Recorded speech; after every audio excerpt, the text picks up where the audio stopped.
चले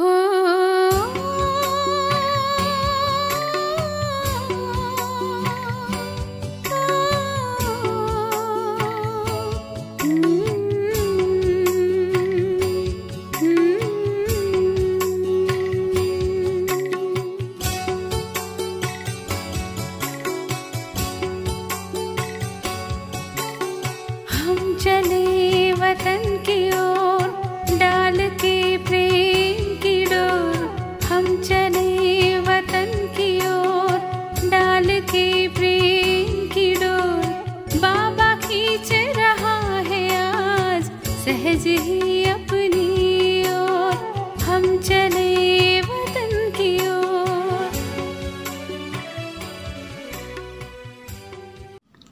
ओम शांति 10-1-1977 அவ்யக்த பாப்தாதா மதுபன். வாணியின் தலைப்பு எப்படி லட்சியமோ அப்படி லட்சணம்.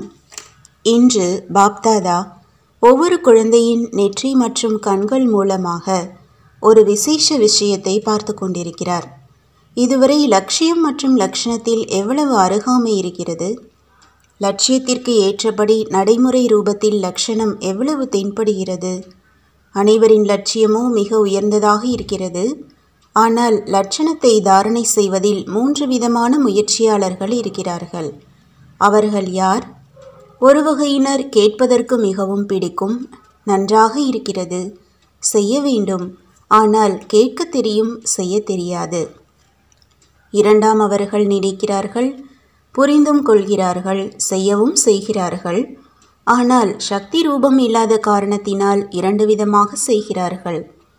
இந்த நேரம் பிராமணன் மிக வேகமாக முயற்சி செய்பவர் மற்றும் அடுத்த நேரம் தைரியம் இல்லாதவர். இதற்கான காரணம் என்ன? 5 விகாரங்கள் மற்றும் இயற்கையின் தத்துவம் இரண்டிலிருந்து ஏதாவது ஒன்றின் வசமாகி விடுகிறார்கள். எனவே லட்சியம் மற்றும் லட்சணத்தில் இடைவெளி ஏற்பட்டு விடுகிறது. இச்சை இருக்கிறது, ஆனால் இச்சை என்றால் என்னவென்று தெரியாத நிலை அடைவதற்கான சக்தி இல்லை. இந்த காரணத்தினால் தன்னுடைய லட்சியத்தின் இச்சை வரை சென்றடைய முடிவதில்லை.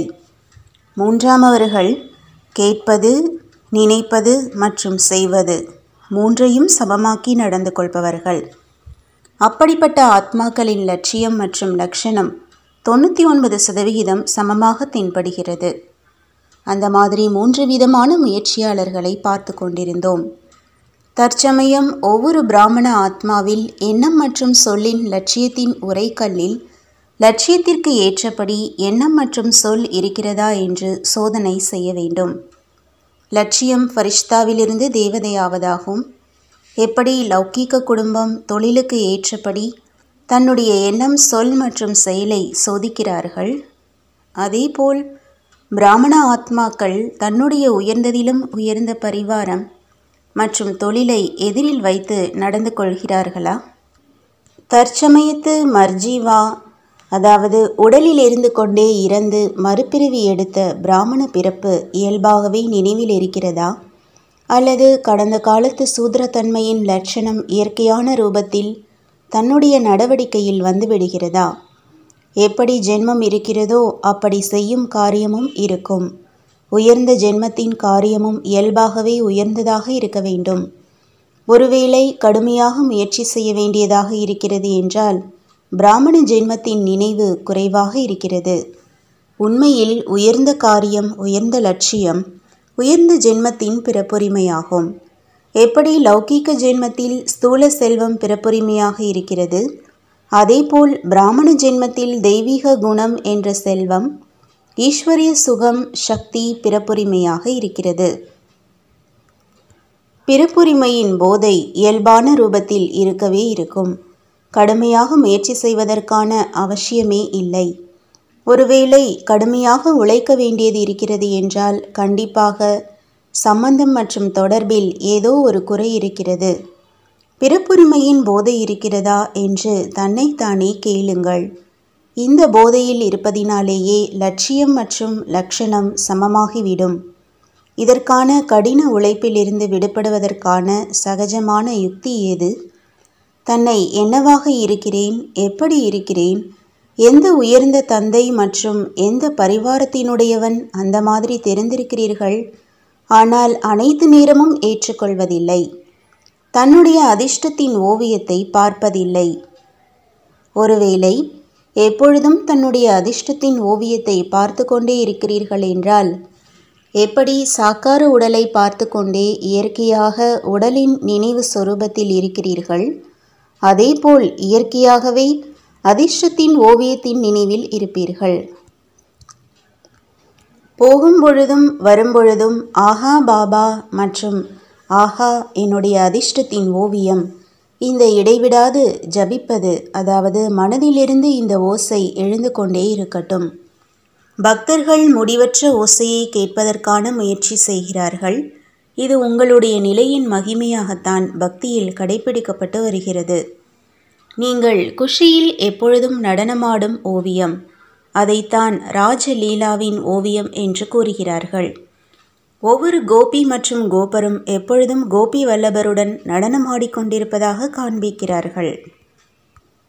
இது நீங்கள் குஷியில் ஆடுவதற்கான நினைவு சின்ன ஓவியமாகும்.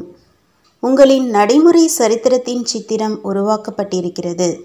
அந்த மாதிரி நடைமுறை சரித்திரம் உள்ள சித்திரத்தை எப்பொழுதும் பார்க்க தென்படுகிறதா? இது என்னுடைய ஓவியமேதான் என்று அந்த மாதிரி அனுபவம் செய்கிறீர்களா? இதைத்தான் அதிர்ஷ்டத்தின் ஓவியம் என்று கூறுவது.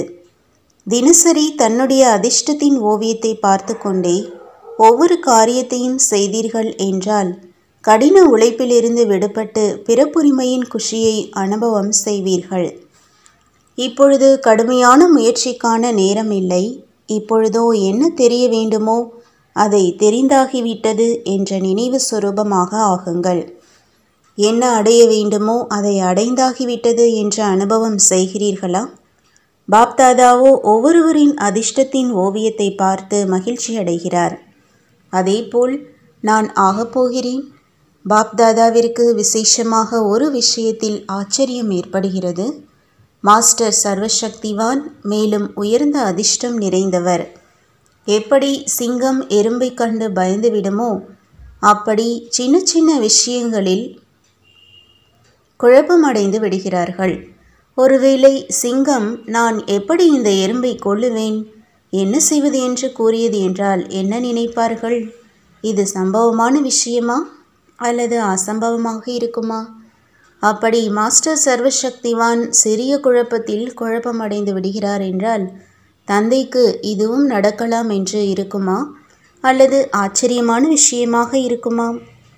எனவே இப்பொழுது சிறு சிறு விஷயங்களில் பயப்படுவதற்கான நேரம் இல்லை.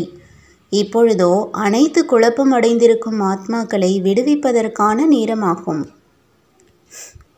புரிந்ததா?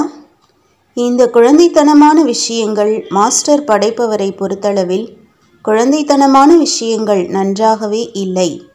எனவே எப்பொழுதும் ஊக்கம் உற்சாகத்தின் நடனத்தில் ஆடிக்கொண்டே இருங்கள் என்று கூறினோம்.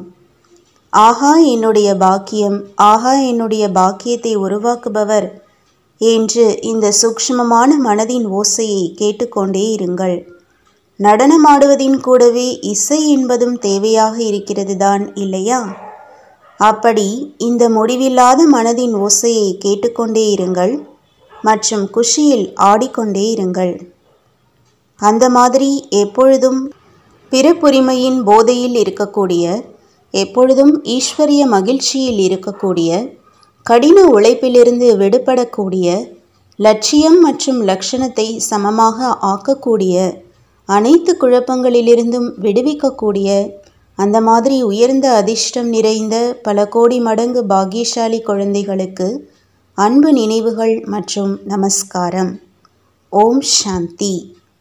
तुम बच्चों को तो सर्विस करनी है, जो बाबा कहते हैं सबको ये बताओ कि देखो तुम्हारा एम एंड ऑब्जेक्ट ये है, एक गीता है बगैर, ये राजयोग है ना बच्चे। कैसे है राजयोग? बिल्कुल सहज है कि बाप को याद करो तो ये वैसा मिलेगा तुमको। ओम शांति।